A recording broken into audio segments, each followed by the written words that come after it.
দিছে খাব লাগিব, ডক্টৰে ORS দিছে, ORS খাব লাগিব। তাৰমানে এইফালে আহিলে নহ'ব, ডক্টৰ আহিলে জংঘল পাবতো গুচি যাব।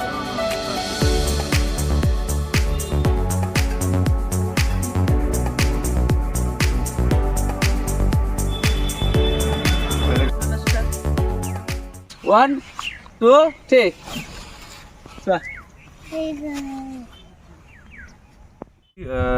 এই চৰাইটোৰ বিষয়ে মোৰ বায়ে মোক খবৰ দিলে। তেওঁ পৰুৱাৰ ওচৰত চৰাইটো পৰি আছিলে এটা অফিচৰ কেম্পাছত। সেই খবৰ পোৱাৰ লগে লগে মই সৌৰভ ছাৰক ফোন কৰিলোঁ, কথা পাতিলোঁ।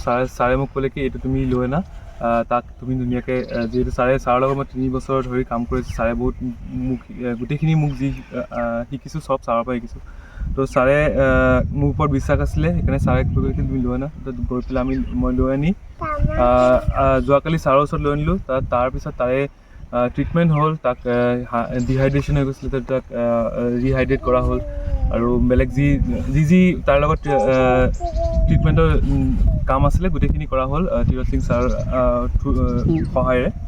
তাৰপিছত আজি আকৌ তাক ৰাতিপুৱাৰ পৰা তাক ট্ৰিটমেণ্ট দিয়া হৈছে আৰু এতিয়া সি সুস্থ হৈ উঠিছে কি আমি এৰিব পাৰোঁ। আজি সেইকাৰণে ধুনীয়াকৈ ইয়াতে আমি ৰুদ্ৰপদৰ ওচৰত আহি ধুনীয়া ইয়াতে পৰিৱেশ, ইয়াতে ধুনীয়াকৈ এৰিছোঁ আৰু সি ধুনীয়াকৈ উৰি গ'ল।